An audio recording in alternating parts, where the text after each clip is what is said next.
Здравей, Таня! Здравей, Митко! Здравейте, зрители на Митко канал. Канал, който винаги предава на живо. Много интересни неща, много интересни събития, много интересни хора.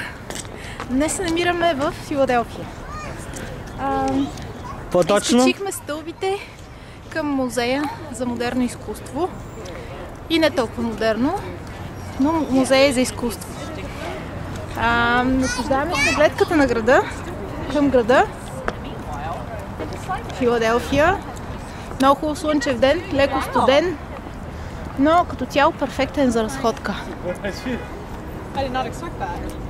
Направихме една фотосесия долу при паметника на така наречения незнаем войн, както ние го кръстихме. Ще се насладите на фотосесията, предполагам също, както и на филмчето. Сега с нетърпение очакваме да влезем в музея, да се насладим на изкуството на велики американски творци. И международни. И международни, Митко добавя.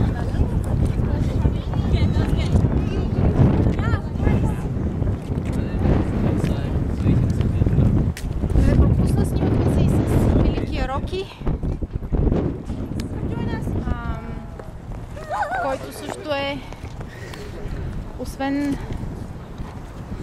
красива статуя, и паметен в филм. Няколко филма. Няколко филма. Роки 1, 2, 3 и 4. Мисля, че и 5 и 6 имаше. Сигурно ще ги изгледаме и тях. Идущите дни. Благодаря ви за прекрасния обзор, госпожица Самоглова. Надявам се да имаме много бъдещи преки включвания с вашето участие.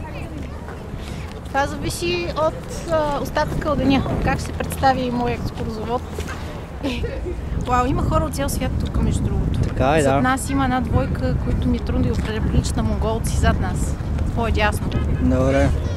Благодаря ви. Моля? Ще се включим по-късно пак от други прекрасни места с прекрасни хора.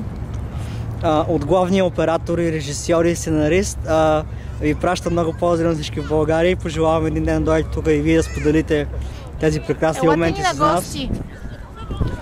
Няма да съжалявате. Поздрави на всички, обичаме ви, чао! Чао!